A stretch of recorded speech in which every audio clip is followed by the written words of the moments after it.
Hello students, मैं रचना शर्मा आपका अपने YouTube channel Sharma study house में स्वागत करती हूं। बच्चों, आज हम 6th क्लास की इंग्लिश की वर्कशीट नंबर 26 को सॉल्व करने वाले हैं, जो कि आपकी 28 दिसंबर की वर्कशीट है।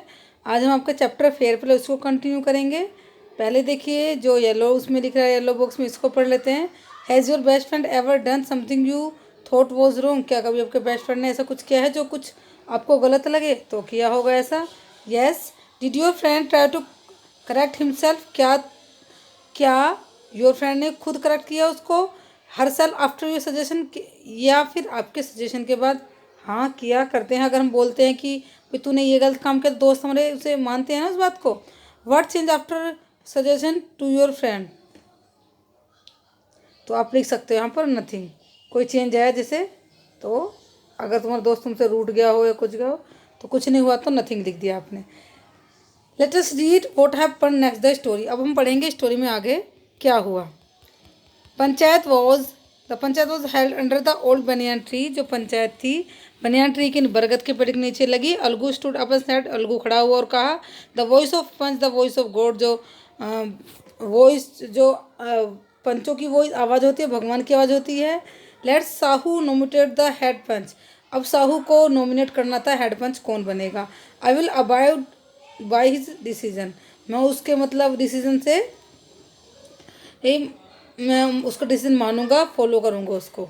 Sahu had a chance to propose the name of Jumman.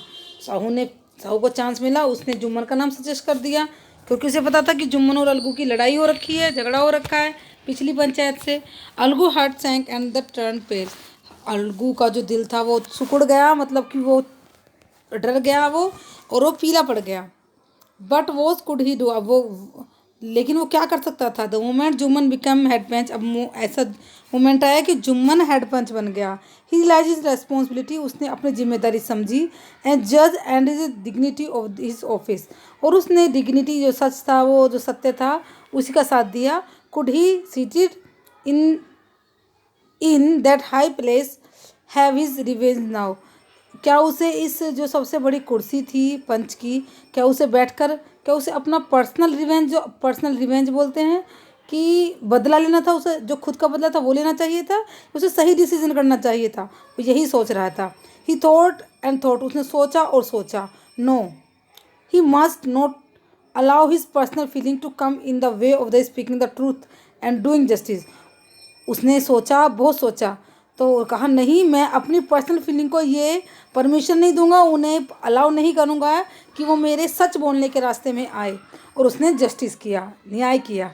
बहुत Algu and Sahu seated their cases, stated their cases. Algu और साहू ने अपना अपना केस बताया। They were cross examined and the case was consider deeply. उन दोनों का क्रॉस एग्जामिन हुआ, उससे पूछताछ की, दोनों से पूछताछ की गई, और केस को गहराई से कंसिडर किया गया, विचार किया गया उस पर। Then Jumman stood up and announce, तब जुम्मन खड़ा हुआ और उसने अनाउंस किया, it is our opinion that Sahu should pay Alagu the price of the bullock. तो अब जुम्मन ने बोला कि हमारे विचार से साहू को अलगू को प्राइज, पैसा देना चाहिए, जितना भी बुलक, जो भी घोड़ उनका बैलों का पैसा था, वो सारा पैसा देना चाहिए। When Sahu bought the bullock it suffered from no disability और डिसीज। क्योंकि जब साहू ने बैल लिए थे तो वो किसी बीमारी से नहीं सफ़र कर रहे थे, कोई बीमारी नहीं थी उन्हें। The death of the bullock was unfortunate. जो बैलों की मौत थी वो अनफॉर्चुनेट थी, मतलब दुर्भाग्य से हुई। But Algu can not blame for it, इसलिए अलगू को इसके लिए ब्लेम नहीं किया जा सकता। Algu could not contain his feeling.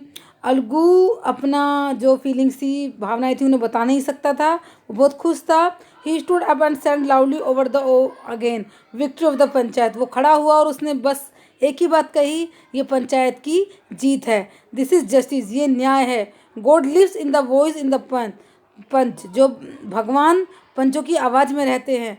Soon after Jumman came to Algu, जल्द ही, फिर तुरंत ही, थोड़ी देर बाद जुम्मन अलगू के पास आए। अम्ब्रेस्ड हिम, उसे गले लगाया और कहा, सिंस द लास्ट पंचायत, पिछली पंचायत से I had become your enemy, मैं तुम्हारा दुश्मन बन गया था।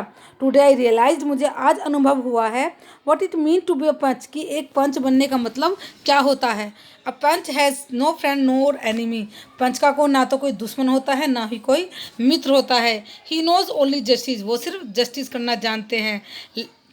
Late no one devoted from the path of justice, truth and friendship और एनिमी, इसलिए किसी को भी न्याय के मामले में दोस्ती या दुश्मनी के पथ से मतलब उन्हें सच, चाहे दुश्मनी हो चाहे दोस्ती हो, उन्हें सच ही बोलना चाहिए।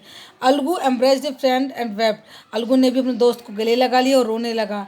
And his tears washed away the dirt of the misunderstanding between them, और इन आंसुओं ने उनके जो अंदर जो भी उनके बीच में जो गलतफहमी थी उस सबको धो दिया। तो इस तरह से हमारा चैप्टर ये ख़त्म होता है बच्चों। On the basis of your reading the passage, हमने जो पैसेज पढ़ा है उसके उसके आधार पर हम ट्रू और फॉल्स स्टेटमेंट बताएंगे। पहले देखिए, Sahu saw his chance to propose the name Jumman at panch, बिल्कुल सही कि साहू को चांस मिलेगा कि वो जुम्मन को हेड पंच बना दे। Jumman announce the Sahu should not pay Algu prize, ये गलत है। उसने ये अनाउंस किया था कि वो साहू उसको अलगू को पैसे पे करेगा। Panch knows only justice has no enemy और नो फ्रेंड, ये बिल्कुल सही है। पंचों का ना कोई दुश्मन होता है ना कोई दोस्त होता है। Jumman realise his responsibility as justice once become head panch, बिल्कुल जुम्मन ने अपनी हेड पंच बनकर अपनी रेस्पॉन्सिबिलिटी को रियलाइज किया, समझा। Algu and Jumman embraced each other and and the story, बिल्कुल स्टोरी एंड हो गई जब उन्होंने एक दूसरे को गले लगाया। तो इस तरह से बच्चे सेकंड वाला आपका गलत है, बाकी आपके चारों क्वेश्चन सही हैं। इस तरह से आपकी वर्कशीट आज की कंप्लीट होती है। आई होप बच्चों आपको आज की वर्कशीट समझ आई होगी और आपको चैप्टर भी पूरा समझ आया होगा जो आपने 3-4 वर्कशीट में चैप्टर पढ़ा है। तो बच्चों आज की वर्कशीट यही ख़त्म होती है। तो वीडियो अच्छी लगे तो वीडियो को लाइक कर देना, चैनल को सब्सक्राइब करना